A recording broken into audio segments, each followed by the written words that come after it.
Okay, so hello everyone. First of all, I would like to thank you for taking the time out from your busy schedule and joining in today. So at AIF and PMS Experts, our attempt is to build a digital platform where we can have an access to portfolio managers. We can learn from their wisdom. So whole idea is to create a platform where you all can come in, learn from these portfolio managers, share your learnings, and help each other to create long-term wealth.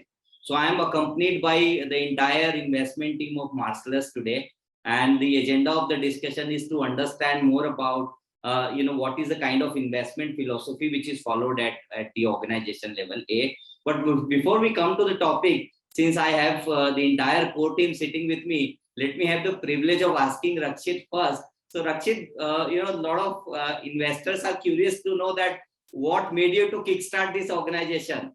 So when you and Saurabh, I'm sure, would have discussed with each other. So what was the time? When was the time that you discussed, and what was there in your mind before starting this organization? Well, that's going to be a very long answer, but I'll try to keep it short. Thank you. Good afternoon, everyone. Thanks, Vikas. I mean, it's the decision to kick off Marcellus is a culmination of the journey that all the founders here sort of had whilst working together prior to Marcellus. To very quickly summarize, the seeds were sown by Saurabh sometime back in 2003, 2004 in the UK, where he founded a firm which would have grown big only based on independence of research. And that being the starting point meant that everybody who joined that firm, and Pramod, myself, we were one of the first few people who joined that firm. We ended up getting trained only around depth of research, quality of research as the only way to look at companies. Nothing else was part of the training. And that was the starting point. The franchise became big in the UK. We as individuals sort of built our personal franchises of coverage and depth, and got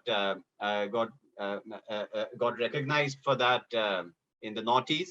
And then we came to India. When we came to India, Ashvin actually led the creation of our forensic fraud detection framework, accounting fraud detection framework, because Saurabh, Pramod, Ashvin, all of them, they realized that if we have to do deep dive research in India on high quality companies, then we have to first avoid wasting time on companies where accounts are not the cleanest.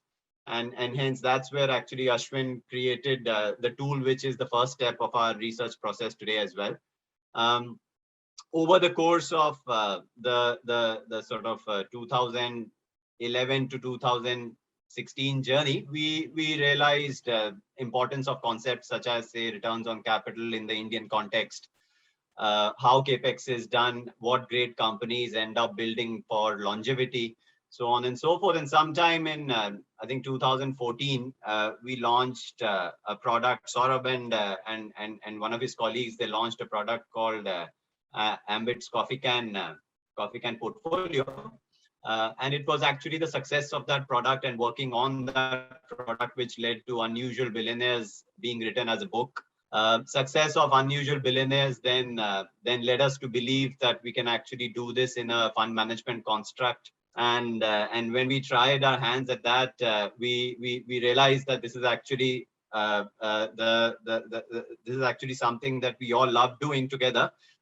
It's an outcome of all the effort that till then had gone in for more than a decade of working together.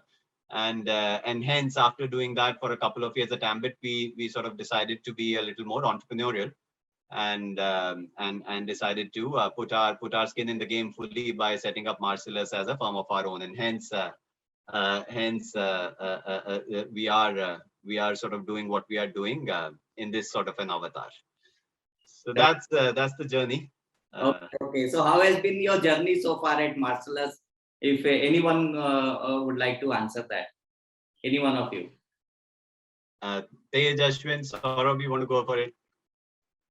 Yeah. So Tej, except for you, all four of you, Saurabh, Ashwin, Rakshit, all of you have already worked with each other in your previous organization. So why not you start your journey at Marcellus, Taj, the Tej? Yeah, sure. So I was also actually for about a year's time working with Ambit, where Saurabh, Rakshit, Ashvin were a part of the research team. I used to be a part of the equity and capital markets team, which Saurabh used to head at Ambit. And since then, I've really admired the way that in-depth research was being conducted by Saurabh, Rakshit, and team. Since Marcellus was launched, I think the way we've scaled up over the past 2.5 years of the way that we've grown, I don't think when we launched, any of us would have envisaged something of this sort. And the experience in terms of investing, doing deep dive research is, I think, something which is unique to Marcellus, especially in the Indian context. The way we do research, the way we focus on doing bottoms up stock picking, filtering out stocks basis forensic accounting screens, then further filtering out stocks basis capital allocation screeners, and then finally getting to a select group of stocks on which we do further qualitative work and ensure that these are companies that we invest in which have high barriers to entry. This sort of investing, I think, is very unique to Marcellus, especially in India. And in that context, the past 2 to 3 years at Marcellus, I think, has been extremely rewarding, not only as employees but also as someone who provides a platform to Indian investors to invest. Yeah, Ashwin, this is for the first time we have the privilege of hosting you. Otherwise, I've already hosted Saurabh, Rakshit, and Tej in my previous webinar. So thank you so much for agreeing to come on our show. And the first question for you is, if you could give us a sense that how did you manage to develop the framework that Rakshit talked about? Yeah. So first of all, thanks for inviting me. So really a great pleasure to be here. So yeah, so basically my background is, so I am a chartered accountant, and after qualifying as a CA in 2004, so the first 4 years actually were spent in the two of the big four audit firms. So that was first in Deloitte for about 1.5 to 2 years, and then in KPMG for about 1.5 2 years. So the kind of the financial statement analysis, kind of how does the accounting work, movement from profit and loss to balance sheet to cash flow, the whole interplay, between profits, cash flows, etc. So kind of the learnings actually, the seeds of that came from the working experience, both the qualification as a CA and the experience in the big four audit firms. And I think, and I think I kind of, in audit, actually, there are two parts to it. So one is like, you do vouching verification, and one is basically the big picture analysis. I think kind of the Indian auditing firms, the focus is more on the former, actually. You do vouching each and every check karo. But I think the big picture is something it is missing. But I found that is very, very exciting. Actually, when you look from a, say, 40,000 feet, look at the company, compare it with the past, compare it with the peers. Actually, that can actually throw very, very interesting insights, about the company instead of focusing very minutely. So I think that was kind of spurred me to move on to equity research. And I think that also coincided with, 2008, we had the Satyam scandal actually, and everything, everybody was shaken aback by it. But essentially, I think the framework, it was more about learnings from, the work experience in the big four audit firms. What are the typical areas where actually, we need to focus on, instead of focusing on just the earnings number, headline earnings number. So what are the various aspects in the financial statement which you should look at to kind of corroborate, the earnings. So I think, yeah, that was it. Great. So coming back to you, Rakshit, can you share some insights about how does the investment team works at Marcellus? So suppose Ashwin has any idea or Tej has any idea. So how does the approval takes place? What kind of things that you all look at before approving any stocks or before exiting any stock? So if you could share the details, the practical experience of this framework for our audience, that would be a great thing. Sure. So let me put up a slide which many of you, some of you might have seen in other forums, but the the way you've asked the question is a slightly different approach to this slide. So this is the framework, and in a minute I'll just go through it. The importance of doing this. This is our research framework. We've got a team of 12 analysts today, and sectoral responsibilities, stock responsibilities are divided across the 12 analysts. And many of our analysts are also sort of challengers on certain sectors for others, so on and so forth. So that's a sort of team construct.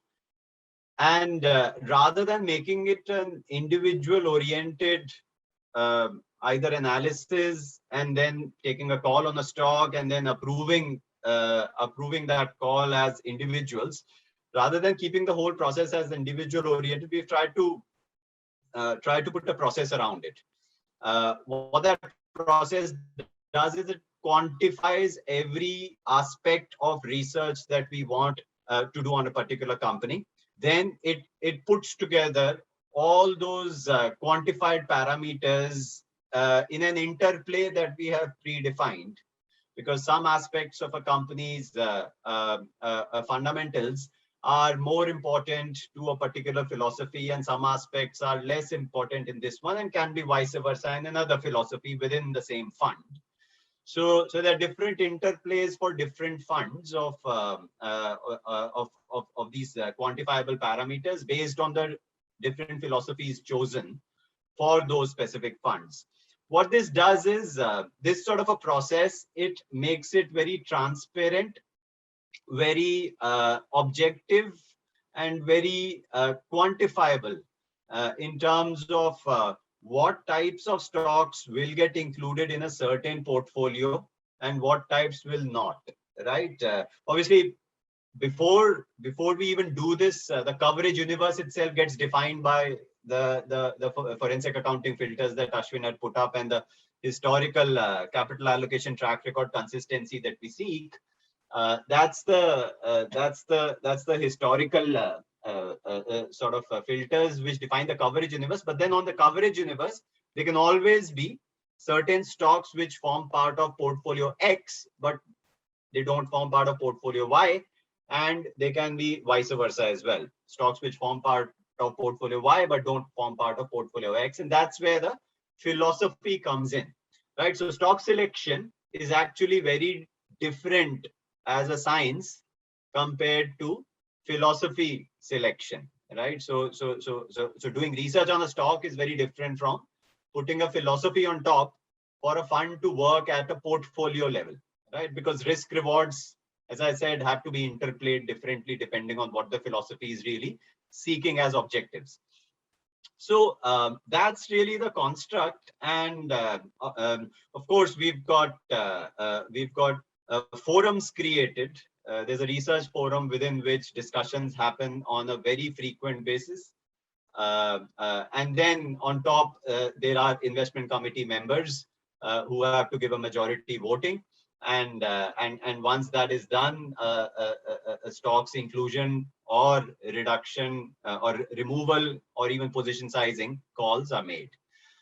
In the crude manner, that's what it is. But I think what's more important to understand is the need to quantify some of these aspects. So in the slide on the screen, the two verticals on the left talk about the here and now of a company, right? And all the analysts who are working on that stock in Marcellus, they have to collect data points by speaking to, say, customers, channel partners, raw material vendors, IT software consultants who would have provided tech support to this particular company, HR consultants who would have provided talent to this particular company, and they can be sort of people who've been part of the competitors as employees, or they've been just observing this sector very closely, and they have some consultants expertise. Whatever it is, that there's the whole ecosystem around a particular company. The analysts have to collect data points from that ecosystem, and these can actually, the number of data points can go into thousands on a particular company, and then assess why the pricing power of a particular company is high or low, right? To begin with, the definition of the pricing power has to be very clear, and we've laid it out here on the screen in front of you. The definition is not so much the ability to protect margins when raw material prices are going up. It's actually also the reverse, which is that if competition is bringing out cheaper products, right, significantly cheaper products, then how can you protect both profitability as well as the market share? Right, so that's the construct on the left hand side, tells us about the pricing power, and then the construct on the right hand side is telling us about what we expect as longevity of that organization, and that's dependent on two pieces. One is on the tangible capital allocation, which is under the lethargy score. You can see doing more of your core business in a better way. 3 years from now, we need to see tangible evidence of that. Widening the revenue growth drivers in areas where you have high pricing power, we need to see tangible evidence of that. And then radically disrupting your own business every once in a decade at least, so that competition cannot replicate the capabilities easily. Those are areas where we need tangible evidence of capital employed going in to deliver longevity of the business. And then to the extreme right, which you can see under succession planning, is the intangible capital, which is the human capital. How does human capital work towards giving longevity to the firm, right? And this could be sort of decentralized strategic decision making at the board level, or decentralized execution of business at the ground level, and a very process-oriented manner of forming the senior management team, high in quality, successors appointed to give continuity in a process-oriented manner, and hence, all in all, a lot more institutionalized construct of working as a business. So that's really what the process involves. In terms of the need to quantify.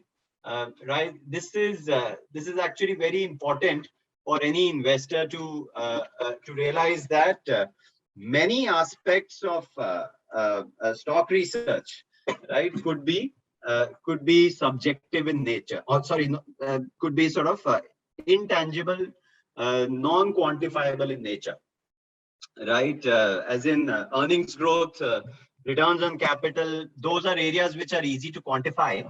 But things such as, say, what is the quality of board of directors of company X compared to company Y, right? That's something that is not available in numbers to an analyst, but we need to still quantify those aspects.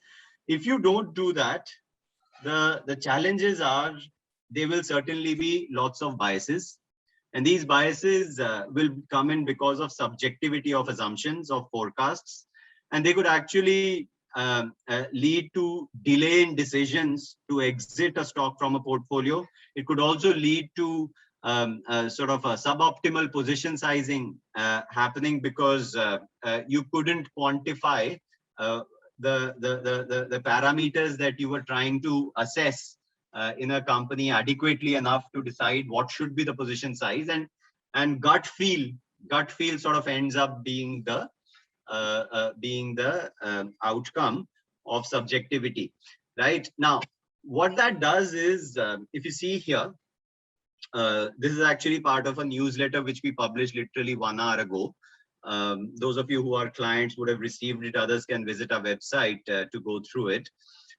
What you can see is at a stock analysis level, it sort of, in order to get clarity of thought, right, in terms of picking up stocks, the longevity framework, which quantifies, is much better as a result than the conventional investment approach. Not only at a stock analysis level, even at a portfolio construction level, right? How many stocks should be part of the portfolio? Which stock should get how much allocation? All of this has to be backed by quantified elements of research that the analyst brought to the table on a particular stock, right? Beyond the portfolio construction itself, as I said, position sizing is one. And then on an ongoing basis, you need to balance risk reward, right? If a particular company has very high pricing power, but weak succession planning, how should you treat it compared to another company which has slightly lower pricing power, but very good succession planning, right? Those interplays are very, very important, right? If an investor hasn't adequately thought about them, then the whole exercise of portfolio construction becomes a sort of in Hindi terms, sort of lala ki dukaan or sort of subjective, which leaves a lot of room for confusion and inefficiencies, right? And yeah, in particular for Marcellus, as you asked, different analysts, they cover different stocks from different sectors. It's very difficult to compare a financials company with a consumer company on a like-for-like basis because businesses are very different. But if you quantify all required characteristics through the research process, then those comparisons can be made and a portfolio can be constructed. So these are sort of some of the elements to answer your question. Sure. So subsequent questions on that. So let me, for example, go back to 2011 times. So suppose that Marcellus would have existed in 2011 and Tej would have come out with an idea that he wants to buy into Yes Bank. And you as a senior fund manager is not comfortable with getting into Yes Bank at a philosophy level. So how does the decision happens? I mean, is this has to then get through the chief investment officer, or if there is anybody who's opposing the idea needs to bring about some data points? So how does this actually work more practically is what we are keen to know. So in Ashwin's forensic framework, Yes Bank would have failed. So it wouldn't even have entered the framework Rakshit showed you. So Yes Bank failed the forensic long time back. In fact, in our new book in Diamonds in the Dust, we've explained how the forensic framework of financials works. So if a company fails the forensic and roughly half the market fails the forensic, the framework that Ashwin has built, then there is no question of the company entering the process that Rakshit described. So that should answer your question. Half of the market will fail the forensic. Then of the remaining half that would have passed the forensic, something like 40-50% of the remaining half will fail the capital allocation filter, which is again something we have described in Diamonds in the Dust. You're only left actually with 30-40 stocks in our country where it's worth doing research using the framework Rakshit laid out. And that's where as he explained, the framework is used by the analyst to research the stock, and then the same framework is used by the fund managers to position size the stock. And the investment committee then looks at research in that context. Okay. So, Saurabh, are you back? You are still traveling? Yeah, so I've got out of the taxi, so I'm back home. Oh, you're back home. Okay. So, Saurabh, thank you so much for accepting our. Sorry for the taxi mess. I mean, it's traffic in Bombay is back to normal. Correct. So we're back to sitting in traffic jams now.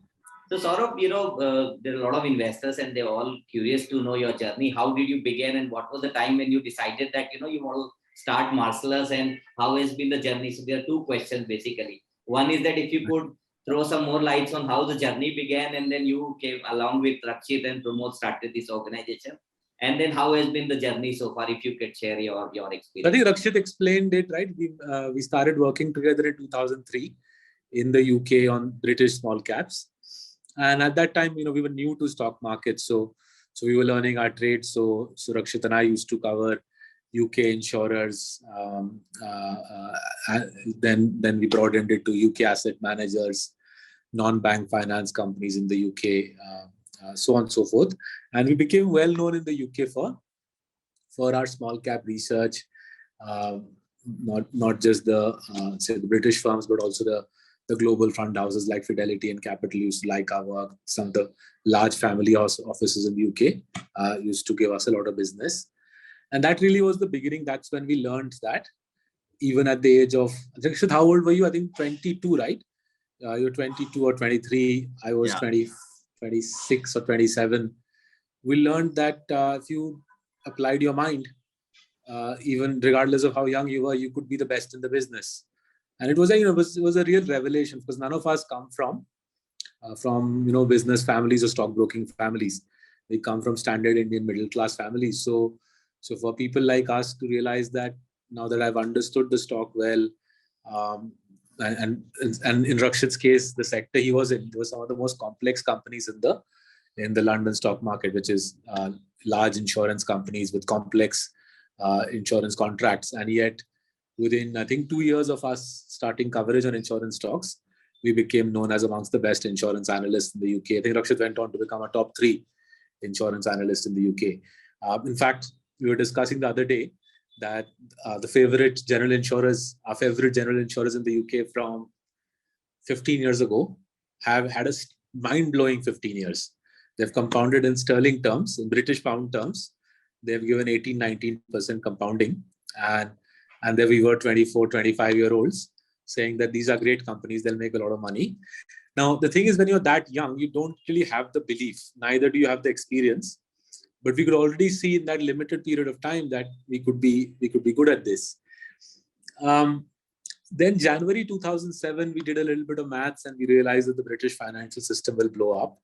So we spent 2007 helping our clients understand why the banking system will blow up, which banks, which NBFCs will blow up. We helped our clients sell their stocks. Jan 2008, it became clear that the American financial system will blow up. So early months of 2008, we put that company Clear Capital up for sale. And we were very fortunate. The buyer was found in March, April.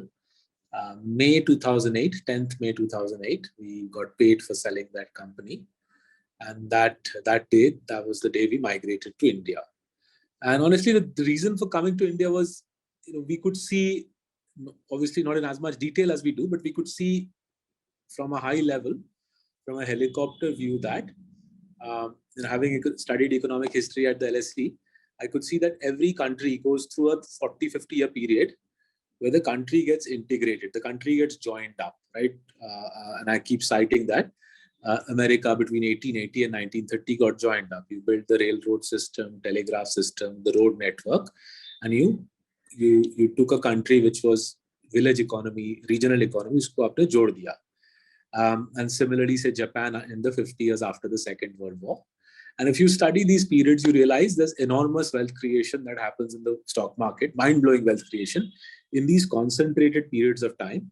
Because basically what happens is the entire economy, the cottage industries, the informal economy gets consolidated into formal sector, and the stock market benefits from the formalization. More than economic growth, it's the formalization which propels the stock market into blazing bull runs. So America, 1880 to 1930 was the best 50 years of the US stock market. Japan, famous bull run in Japan from the end of the Second World War to 1989. One of the great bull runs ever in any country in any era.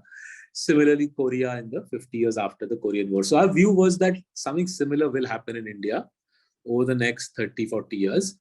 And it felt that we want to be a part of it. Why stay out of it? It's a new country. It'll be a challenge. So 2008, we migrated here.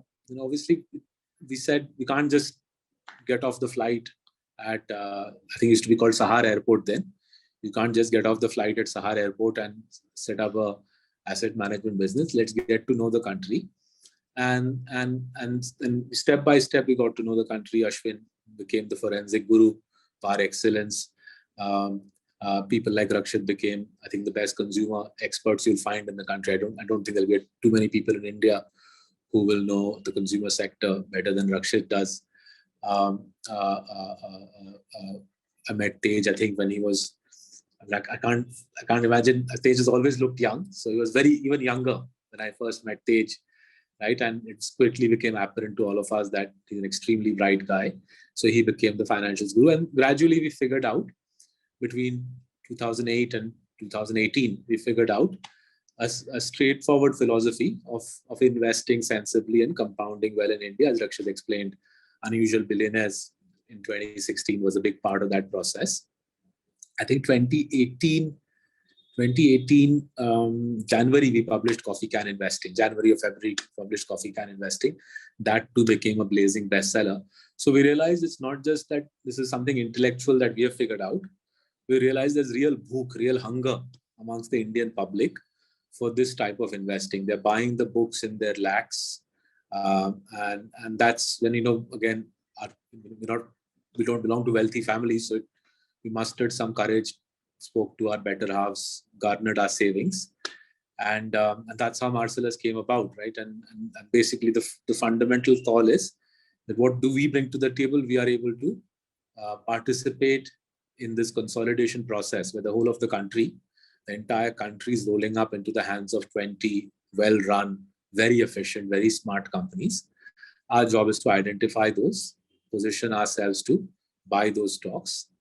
And on your side of the fence, say the sort of people who have logged in today, we also realize that the sort of people who are logged in today, they're not going to buy more flats in Hinjewadi or Koregaon Park or Sarjapur or Noida or Panvel. They're not going to go and buy more bars of gold, right? They want to compound their wealth rather than sticking it in a flat in Hinjewadi. They will come to the stock market. And our point was, if they're going to come to the stock market, we'll be waiting with a high quality product. So supply and demand has to meet. In a way, we are the supply, you represent the demand, and this webinar is the meeting of supply and demand. Yeah, understood. Thank you so much, Saurabh. So Saurabh, one question that I have, and you were rated as one of the leading equity strategists by Asia Money 2015, 16, 17. But what made you to go on the other side of the sales side, taking over as So never understood utna kuch farak nahi actually. So if you say, let's take Rakshit and myself, we were consistently rated amongst the best analysts in financials in the UK, insurance, non-NBFCs, asset managers. Analyzing British stocks and analyzing Indian stocks, utna bada farak nahi hai. There's obviously few differences. Accounting issues are greater in our country. And similarly, looking at a stock as a analyst on the sell side, looking at a stock as an analyst on the buy side, it's not a massive difference. The main difference is in the buy side, you set the agenda, right? Rakshit explained to you using that slide how we set the agenda on the buy side, that these are the terms on which we will look at the stock. Whereas in the sell side, you have to give the client a view on the stock. You might not like the stock, you might think it's the world's most useless company, but if it's a relatively large company, relevant for the stock market, relevant for the client, aapko ek view dena hai. Whereas, using the Yes Bank example, I explained to you in the Yes Bank context, for us on the buy side, it's, had we been working in 2011, it was very easy. You stick it in the framework, you can see there are forensic red flags, and you say, let's park it on one side, focus on better things to do, right? Whereas on the buy side, on the sell side, you can't do that. As a broker, you have to have a view. Buy, sell, hold, jo bhi karna hai. So that's the only difference. The intelligence required, the rigor required, as Rakshit explained, has to be equally high on the other side. And a lot of people don't seem to see that. They believe that sell side mein kuch idhar udhar haath pav maar ke fatafat note nikal do. And same people then go to the buy side and then they do equal amount of rubbish. They do shallow research. Both sell side and buy side, done well, requires hard work, in-depth research, high application of thought, and we've tried our best to do so in 2 countries on both sides of the fence. And I'm not so sure why people get so intrigued that we used to do that, now we do this. Yeah, the other thing, Saurabh, is suppose you being the CIO of the organization and at a board level, say, there are 2 different, so for example, there are 2 different portfolio managers and they come out with one idea. One is okay, but the other guy is not okay. And then how do you come to a conclusion that, okay, this is the idea that we should get into? So, how do you kind of collaborate and discuss and take the final? Rakshit explained the research process to you, right? So I'll quickly summarize. First part of the research process is forensics. Out of the BSE 500, 250 are killed by the forensic framework. 250 remain. Out of those 250, around 210 are killed by the capital allocation framework. Only 40 remain. On 40 stocks, we do research. Once the research is ready in the framework Rakshit described, it comes to the IC. The IC, there's 3 of us. 2 out of 3 have to agree for the stock to be part of Marcellus's portfolios. Once that decision is made that it will be part of Marcellus's portfolios, the fund manager, Tej, Ashvin, Rakshit, they position size that stock. That's really is it. So it's not up to me to say, I met such promoter, he was such a charismatic character, right? It's not for Tej to say, I spoke to a channel check yesterday and they are saying such and such stock is doing really well. It's a collaborative process. It's a systematic process. It's not that different from, say, referring to Pune, not that different to way, say that discovery is made in Bajaj's factories in Pune. Right? There's a process to making the discovery bike. It's not as if one fine morning the head of production says, "Maine bike bana liya." There's a there's a production process to making the discovery bike. There's a production process. There's a research process via which stocks are selected, researched, and then either approved by the IC or not approved by the IC.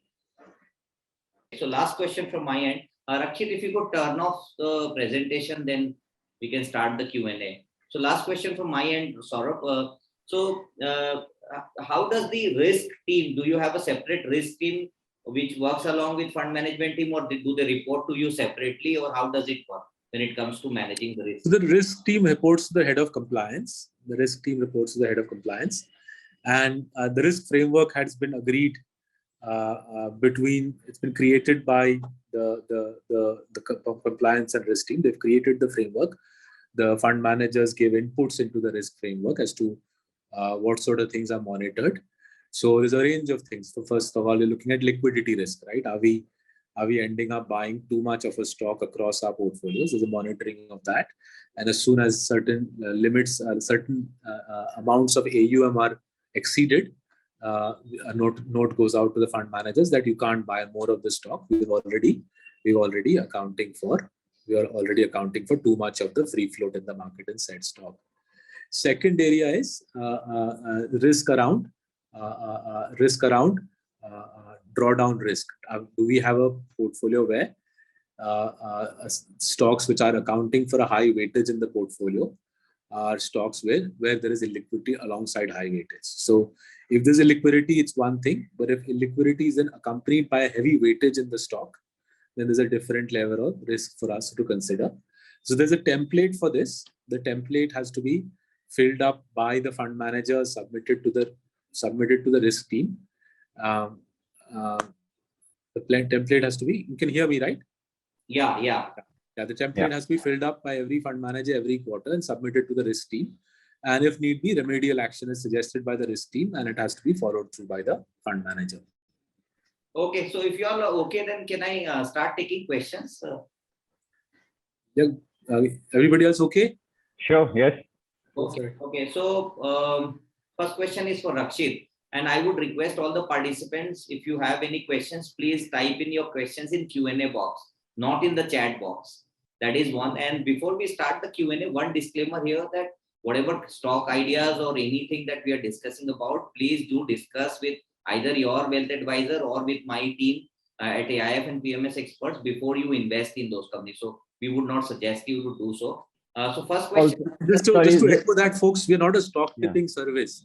Yeah. So if half of you want to ask questions on AU Bank, we'll save you the trouble. Just go to the Marcellus website and you can watch Tej's and my webinar with Sanjay Agrawal. So if you want stock tips, I think you have politely been told by the host, there's someone else somewhere else that you can get stock tips. We are portfolio managers. We have many stocks in our portfolio, including AU Small Finance Bank. And if you want stock tips, obviously, feel free. There's a whole army of highly qualified stock tippers, but please don't use this call for that purpose. It's not a good use of anybody's time. Yeah, appreciate your thoughts, sir. So first question is from Mr. Banerjee. He's asking, Rakshit, how long do you wait for exiting a stock? In your last webinar, you said that we are keeping a watch on Nestle and Page if they are not reinvesting 10% of the free cash flow that they generate year on year.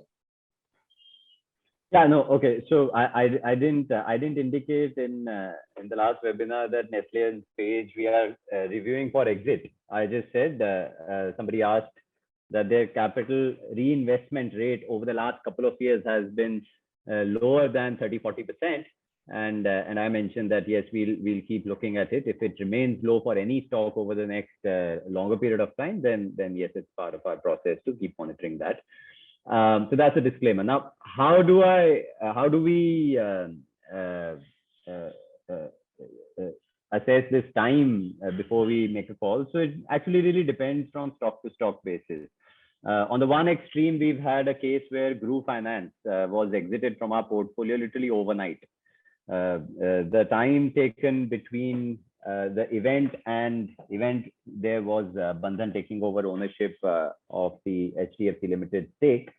The time between that event and investment committee final decision was no more than a couple of hours. Whereas the other two exits that we've had, they both took us a good 6 to 10 months to arrive at a decision that we have to exit from this company. Now, what is this? Why does it take long? Well, if it's a gradual, relative or absolute reduction in longevity scores of one stock versus others in the portfolio, right? Then it will certainly take time, right? So, for instance, if we believe that look over the next 6 to 10 years, we expect capital allocation decisions of a particular company to pan out like this. But over the last 2 years, it's been actually going in a slightly different direction. We need to revisit our longevity scores on the capital redeployment front. Then that will not be a one-day exercise. The respective analyst, he or she will be involved in collecting lots of data points around this subject. Collecting those data points itself might be a process which takes several months, at times 3 to 6 months, and then thereafter putting all of it together and then culminating into a reason why some other stock makes more sense to be held in the portfolio if it's a substitution case, or if just this stock has to exit regardless of whether a new stock substitutes or not. That decision might take another month or two because these things we can't be taking decisions in a haste, and collecting data points around every such decision takes time. So typically 6 to 10 months at least. At times it takes more. Yeah, I'll come to Tej now. So Tej, next question is for you. Please explain the succession planning for Kotak Bank after Uday Kotak. Also, do you see moat in the company for next 10 years? So even within each of the parameters that we have, say which are succession, lethargy, and moat, we've further broken each of them down into quantifiable parameters. So for example, succession is further broken down into what is the quality of board of directors, what is the tenure of the KMPs who stayed with the bank, and what is the sort of institutionalization and involvement of the key man in the business. And on each of these three parameters, say Kotak Bank quality of board, we believe it's a well-diversified, high-quality independent board, where you have high-quality people who are not only there on the board just because they know someone within the bank or they know the promoter, but they are truly independent. Secondly, if you look at the top 10, top 15, top 20 people at Kotak, they've all been there for more than 15 or more than 20 years. They've been there since the 1990s. So that is something which, again, why we again rate Kotak highly. So it's a well institutionalized business. And on the third part, what is the level of institutionalization at a ground level at Kotak Mahindra Bank? We believe that at a ground level, most of the activities are institutionalized. Where there is involvement of the key man, where there is involvement of the promoter, we believe is in the capital allocation. The capital allocation part of the business is driven by Uday Kotak, and that is why it ranks in our overall succession framework, say below, within the same space, a bit below HDFC Bank. That is why Kotak's position size across our portfolios will not be the same as HDFC Bank. It will be a bit lower than HDFC Bank. So we factor in risks like these that is where the framework which Rakshit showed proves to be useful. That all of this is factored in. It is put into a quantifiable framework. There is a number attached to Kotak succession planning score, and that is how the position is built. Yeah, next question is for Saurabh. Do you have any plan to come out with mutual funds also in future? I think because it's still early days, right? Marcellus is only 3 years old. As Rakshit explained with the research process and similarly with building the business, we are in no rush. There's an ocean of opportunity in front of us, whether we do PMS or AIF or mutual fund. So one step at a time. No need to try to do too many things in haste. We are, after all, managing the life savings of 8,000 families. So we have to keep that in mind and do things at a measured pace. So we'll see what the future brings, but as yet we see plenty of opportunity in the PMS industry, in the AIF industry, and we're happy to carry on executing there. We appreciate that for those who can't afford to put 50 lakhs into a PMS construct, we appreciate that they also need our services, and hence the books, the webinars, the freely available material on our website marcellus.in. If you can get Tej, Rakshit, Ashwin's wisdom for 400 rupees and you can absorb it in say 3 hours, I think it's a terrific deal. If I was you, I would go and buy Diamonds in the Dust, read it, understand it, watch the webinar that Rakshit and Salil have done explaining key concepts from Diamonds in the Dust. That's how you learn about investing. And we are trying to give away not just the process, which I think is very important for people to understand. We're giving away not just the process, not just our research methods, we're also telling you the names of the stocks we invest in freely in the books, on our website, in our webinars. So make the most of it, folks. One day, we will try our best to see if your mutual fund is feasible. Until then, you're getting the best investment brains in the country giving you their intellectual output free of charge. Or I know for 400 rupees, but hopefully 400 rupees should not be a problem for the sort of audience which is watching the show today. Yeah. Next question is, do you have any plan to come out with mid-cap PMS particularly at this point of time? So if you look at consistent compounders, it spans the entire gamut. So consistent compounders has, say, HDFC Bank at one end as the largest stock, $100 billion. And at the other end, the smallest market cap stock in consistent compounders would be Relaxo at $3 billion. Yeah. They're Dr. Lal at whatever, $4 billion, $5 billion. So we've never quite understood why people specifically just want a mid-cap PMS. Little Champs, as everybody knows, is shut to inflows. So as yet, we don't have anything specifically planned for mid-cap PMS. But if the hidden question that people are asking is, should they look for a Marcellus mid-cap PMS? My answer will be, why do you want to look for a Marcellus mid-cap PMS? Invest in CCP. You'll compound at a solid rate. Remember, with any company, any product you invest in, folks, any fund you invest in, your compounding will be only as much as the underlying free cash flow compounding of the companies. So if we are showing you, as Rakshit is doing month after month, if you're showing you that the underlying free cash flow companies of the underlying free cash flow compounding of the CCP companies is close to 30%, that's broadly what you will get if the free cash flow compounding carries on at that rate. So don't get carried away by this notion कि मेरे को mid cap PMS करना है, मेरे को small cap PMS करना है. Look for a product regardless of market cap which gives you solid compounding with low volatility. And to our mind, given the data, given the performance, given the downside protection of CCP has shown it can give your customers, give you the audience today, solid compounding with low downside volatility at a very steady rate. So strongly advise you just to, rather than getting lost in small cap, mid cap PMS, look at a high quality PMS. I'm sure there are other high quality PMSs in the market. The one that I know the best is the consistent compounder portfolio. I know, and you mentioned categorically last time that CCP is like a Dal Chawal. which is a हाँ core ji. portfolio that everybody should look forward to having. Yeah. So because problem क्या होता है, a lot of people in our country go straight to the sabji or the burger, Yeah. right? And there are still other crazy people. They go straight for the mithai, which is little chaps, right? So they enter a restaurant. I have to admit, as a child also was like that, right?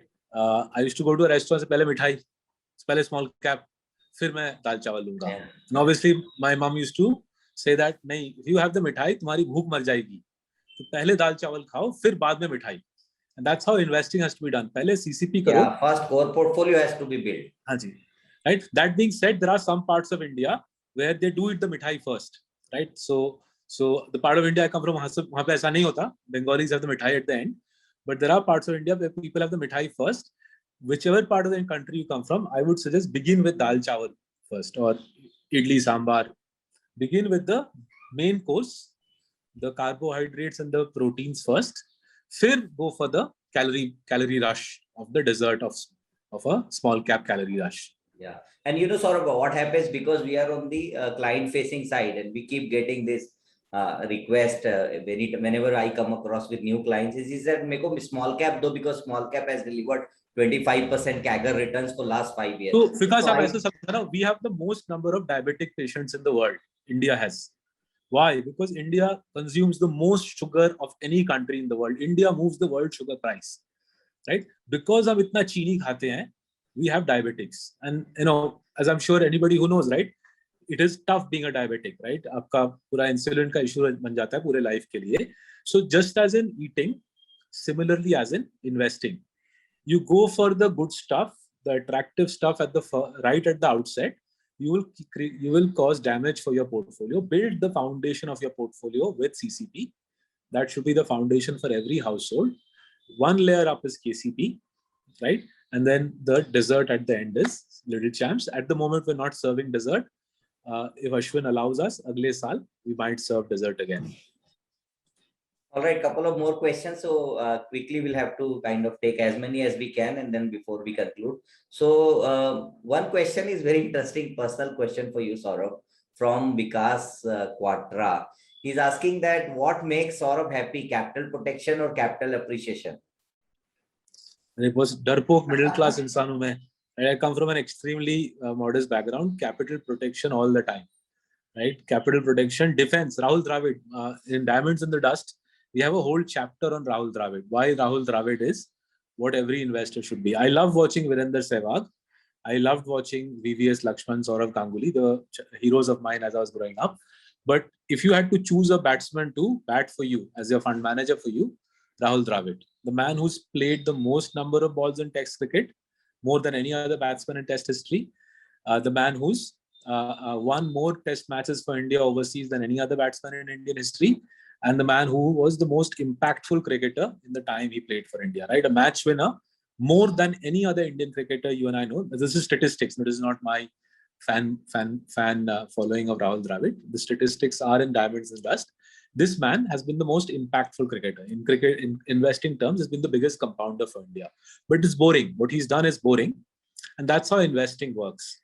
The most boring aspect of investing is protect your capital, compound steadily. And that's what a good fund manager should be doing. Next question is for Rakshit. How important is valuation of company besides the discussed framework? As many valuation techniques are redundant and mostly irrelevant in the disruptive change in the technology and different industries. I don't think any valuation is never redundant. I think if people believe that valuation doesn't matter, and that's the biggest mistake. It's like assuming that when you're driving a car on the highway, there will never be a need to apply brakes. No, valuation is not redundant. What needs to happen is a very open-minded and clarity of thought-oriented approach to valuation is needed. Right? What does that mean? Let me just try to elaborate. I think what the implicit question in your in what you've asked is even if at 50 times P multiple or 80 times P multiple a stock can be bought, then does valuation even have any relevance? I would actually also say the reverse of this, right? Many people think that a stock trading at 10 times P multiple or a stock trading at 5 times P multiple must be cheap, and they are buying quote unquote value as per the valuation definition. That's not necessary. That's absolutely not necessary. If the company, let's say, accounts itself for fraud, right, then any price is expensive. Any price is expensive. And if the company gives a very long sustainability of free cash generation, then at least a 50 times, 60 times, 70 times price is certainly cheap, right? So bear that in mind. A DHFL trading at 1 times book or even 0.1 times book was always expensive, right? You need to weigh the risks. Risks have to be factored into valuation. If the company is running higher risks, the fair value will be low. If the company is running lower risks, the fair value will be high. We believe at Marcellus, everything is actually a DCF. Actually, if you really see what DCF is, DCF is a risk reward, right? On the one hand, you are trying to forecast rate of growth. On the other hand, you are trying to forecast longevity of growth. And then you're trying to forecast the discount rate. And you're putting all of that together to get to a fair value, right? If somebody says that DCF is equal to only forecasting the rate of growth, that's where the understanding of the concept of valuation is wrong. And such a person will always find 10 times P multiple on a DHFL as cheap and 50 times P multiple on an Asian Paints as expensive, right? But if you then attach to it various types of risks, which actually all culminate into the longevity framework, which we showed you, then actually DCF is a very balanced risk reward. And some companies might have a fair value of 200 times P multiple, others might have a fair value of 2 times P multiple. Well, there are a couple of questions about AU Finance. Who would like to answer? People want to know your views on that. So the look, only I think thing, the questions are to be expected. So folks, we don't really lose too much sleep about these sorts of events. So remember, there's news flow on lots of companies every day. Fund management isn't about jumping up and down in response to news flow. Fund managers, as Rakshit laid out, there's a framework within which a stock is looked at. In that framework, you might get some new news. So it's to our mind that the new news on AU, the new news, whatever news has happened on resignations, it doesn't materially change the view on the franchise. With every stock, whether it is Kotak Bank or AU Bank, there is ongoing research that is happening at any point in time, at any given point in time. There is ongoing research happening. Some of the research is driven by news flow, such as what you've heard on AU. Some of the research is driven by longer term considerations, such as succession planning. But the reason I discourage people from watching the news and saying, "Arey, ye hua, kya karu?" There is no way you can make money or we can make money by following news flow. So even if I or Tej or Rakshit decided, my God, बहुत बड़ी serious news flow आई है, आपको पता है क्या AU bank में 3 लोग resign किए हैं, there's no benefit to us. There's nothing we can do about that. We have to have a framework within which we look at all stocks, including banks, including AU Bank. Within that framework, there are, as Rakshit said, thousands of data points which drive the decision. Amongst that thousands of data points is tenure of senior staff, and Tej is looking into that. If you want to understand AU, go and read the Kings of Capital newsletters Tej has written over the last year or so, and watch the Sanjay Agrawal, Tej, and my webinar, which is available free on the website. Don't get lost in this game of saying, "Ye news flow aayi hai, ab mere ko kya karna chahiye." Investing doesn't work like that. Next question is for Ashwin. So how much weight to assign to succession planning versus board independence versus capital allocation skill, given the framework in which you operate? Sorry, can you repeat the question? Yeah, so question is that what kind of weights to be given while constructing the portfolio or looking at the broad level framework according to you is succession planning versus board independence versus capital allocation skill set of the promoters? So let me give a little bit of generic answer and then whatever Ashwin wants to add. Sure. So look, this as I said has to link into the philosophy, right? For different philosophy, the interplays will be differently quantified, right? There can't be a one size fits all.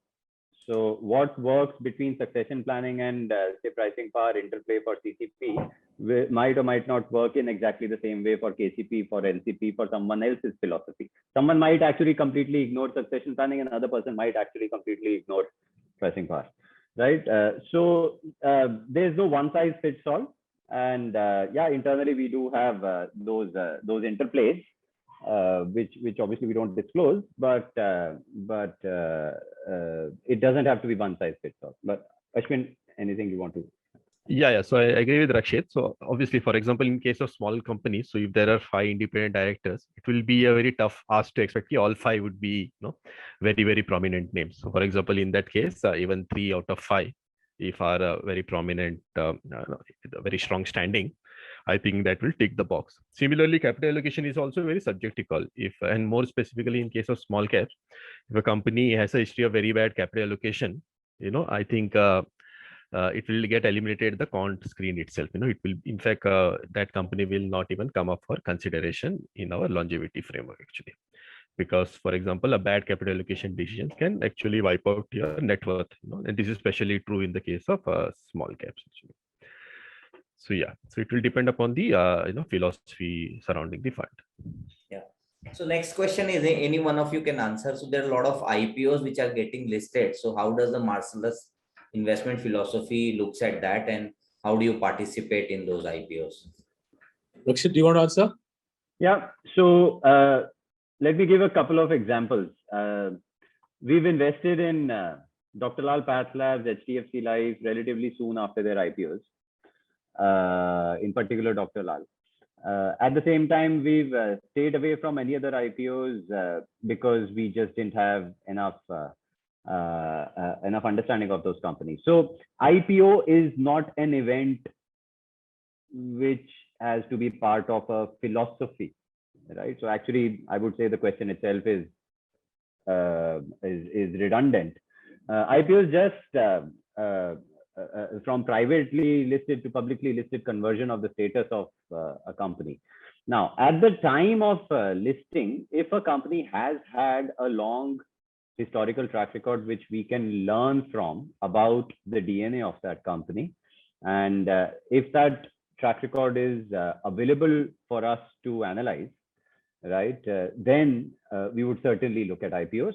But if in the same IPO, the company gives only 3 or 5 years of sort of a regulatory requirement disclosure in the IPO prospectus, nothing else.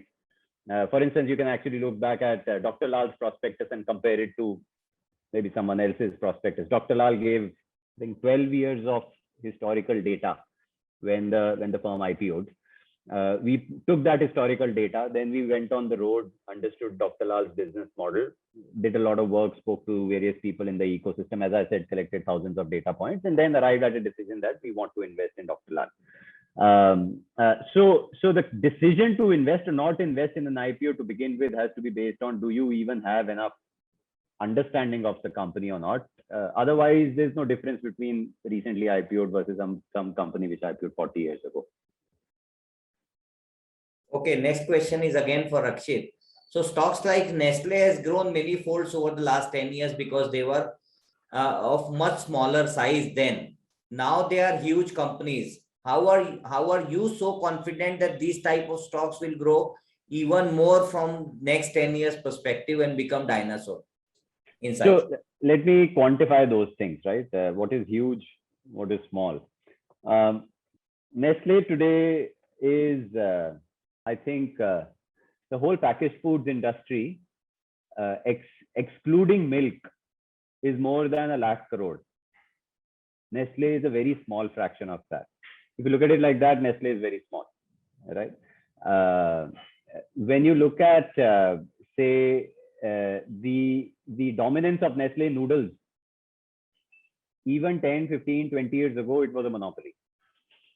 So by that metric, even 20 years ago, it was a very big size company. So size doesn't have to be defined like that.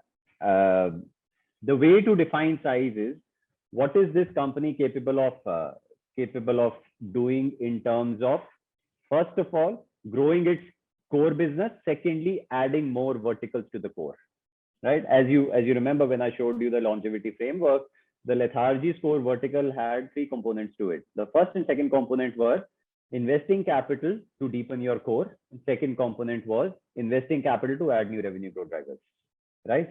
If Nestle can consistently grow its existing categories at, let's say, 15, 18% CAGR, on top, if it can keep adding 1 or 2 new categories every 5 years, right, then the company can keep growing despite being a monopoly in some of its existing categories. If you look at, let's say, an HDFC Bank, people might argue that HDFC Bank is big, right? HDFC Bank is not even 10% of India's credit outstanding today, right? When you compare this against, say, the 4 largest Chinese banks, right? HDFC Bank, I think, is smaller than the 4th largest Chinese bank as of today. So comparisons have to have a perspective, right? If the PSU to public, if the public sector bank to private sector bank market share gains continue, if within the private sector, events like COVID leave many banks crippled, and HDFC Bank as a result gets to gain more market share, right? Then just because it is big compared to 20 years ago, doesn't mean that the growth rate will moderate, right? Just to actually, on that note, let me project a slide. Yeah, and Rakshit, if you could be a little bit louder, please. Is it? Okay.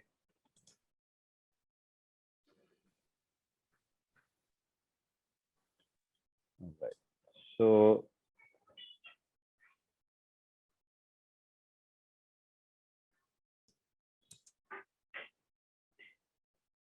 yeah, Vikas, you can see this slide? Yeah. Please Perfect.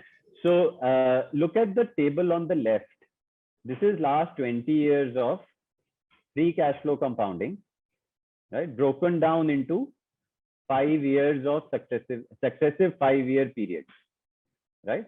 So FY 01 to 6, 6 to 11, 11 to 16, 16 to 21. If the logic in the question that was assumed that larger companies undergo moderation in growth compared to smaller companies, if that logic was true, then FY 16 to 21 should have been the slowest rate of growth for these companies compared to any other 5-year period historically, right? In fact, it's quite the reverse. FY 16 to 21 has been the fastest growing period for these bunch of stocks, right? This is despite when you do the CAGRs, these companies were 1/100th the size of what they are today 20 years ago, 1/100th the size, and still after becoming 100x in their size on free cash flows, they are compounding at a very, very healthy rate of growth, right?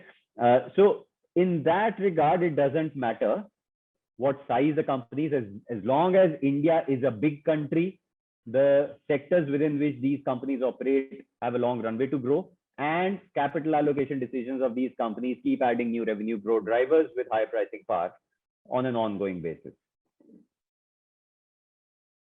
Okay.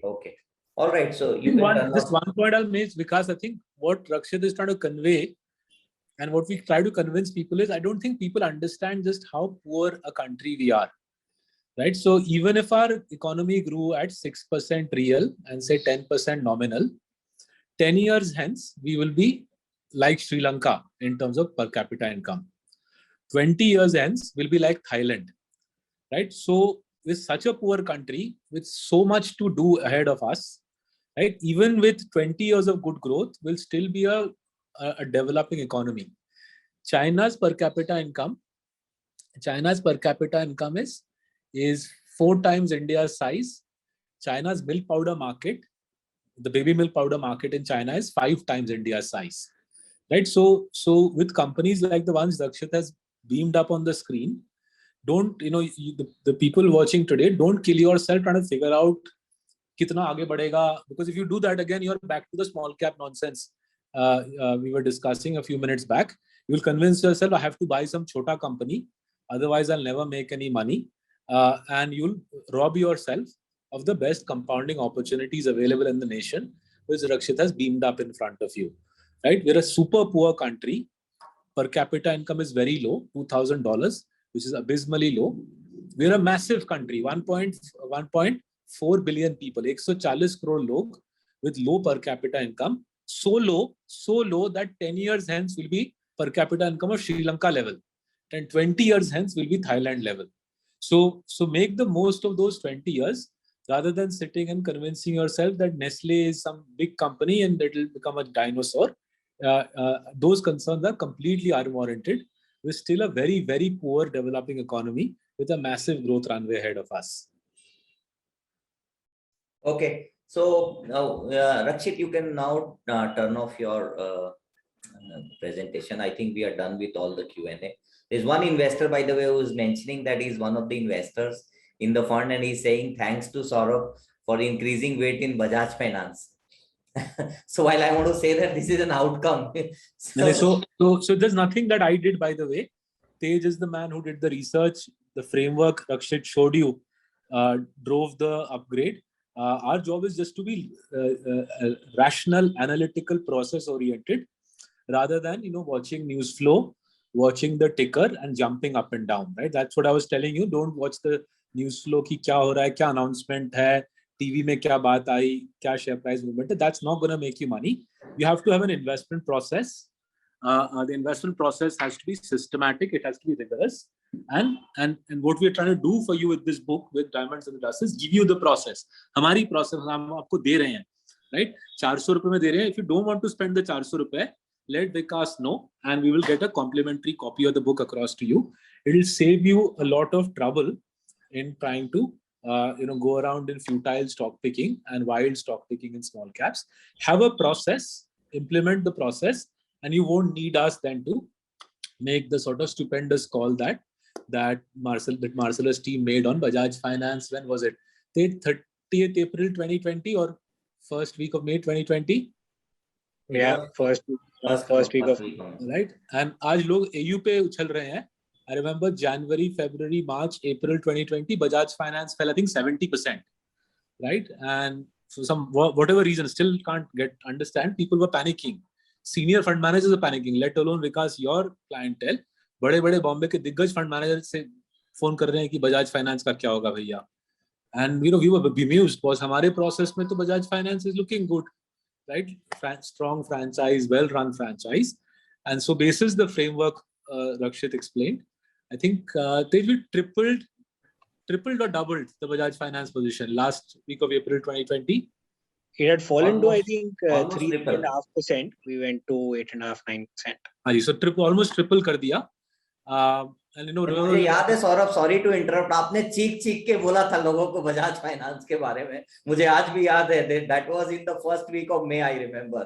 हाँ जी. तो देखिए हम कर भी रहे हैं, लोगों को बोल भी रहे हैं, and किताब में भी लिख डाल रहे हैं. So urge everybody, read Diamonds in the Dust. It's 17-18 years of our life's experience distilled for you into 200 pages of writing on how Marcellus invests. All right. So with that, I would like to conclude the session here. I take this opportunity to thank entire team of Marcellus for coming and taking their time out and speaking with our investors. Thank you very much, Vikas. Thank you, Saurabh, and thank you, Rakshit, thank you, Tej, thank you, Ashvin. Thank you so much. Yeah.